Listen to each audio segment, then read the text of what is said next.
राजनांदगांव जिले के धर्मनगरी डोंगरगढ़ में स्थित मां बगलेश्वरी देवी मंदिर प्रांगण में छत्तीसगढ़ राज्य स्तरीय पंचगव्य चिकित्सा सम्मेलन का आयोजन किया गया। इस सम्मेलन में मुख्य वक्ता के रूप में डॉक्टर निरंजन वर्मा, संस्थापक एवं गुरुकुलपति पंचगव्य विद्यापीठ कांचीपुरम तमिलनाडु शामिल हुए। इस सम्मेलन में गौ माता संबंधित समस्याओं का समाधान और गौ माता से प्राप्त पंचगव्य से सभी आराध्य रोगों की सफल चिकित्सा के संबंध में जानकारी साझा की गई। वहीं मीडिया से चर्चा करते हुए डॉक्टर निरंजन वर्मा ने सरकार के द्वारा किए जा रहे वंश संवर्धन और संरक्षण पर प्रश्न खड़ा करते हुए कहा कि अगर सरकार गौ सेवा का कार्य करती है तो गौ वंश की इतनी बुरी स्थिति नहीं होती।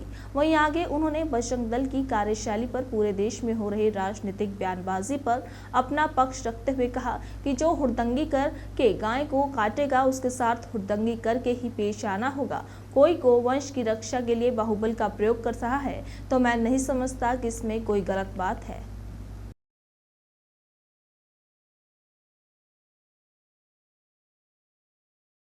जो हुड़दंगी करके गाय को काटेगा उसके साथ हुड़दंगी से ही व्यवहार में आना पड़ेगा। कोई गौवंश को कटाने के लिए अगर तलवार निकालता है तो आप बात से करोगे तो आपकी गर्दन कटेगी।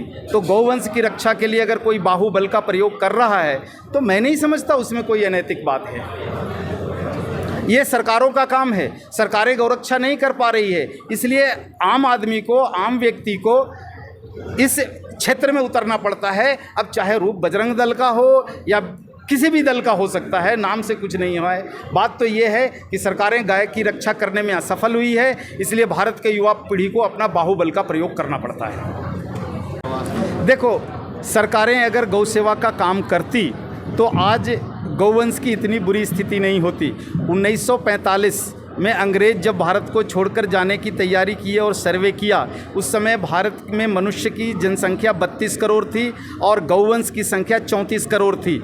आज हमारी जनसंख्या 130 करोड़ से ऊपर गई है और गौवंश की संख्या मात्र 4 करोड़ है। ये आंकड़ा बता देता है कि सरकारें कितनी सीरियस है गौवंश की रक्षा के लिए।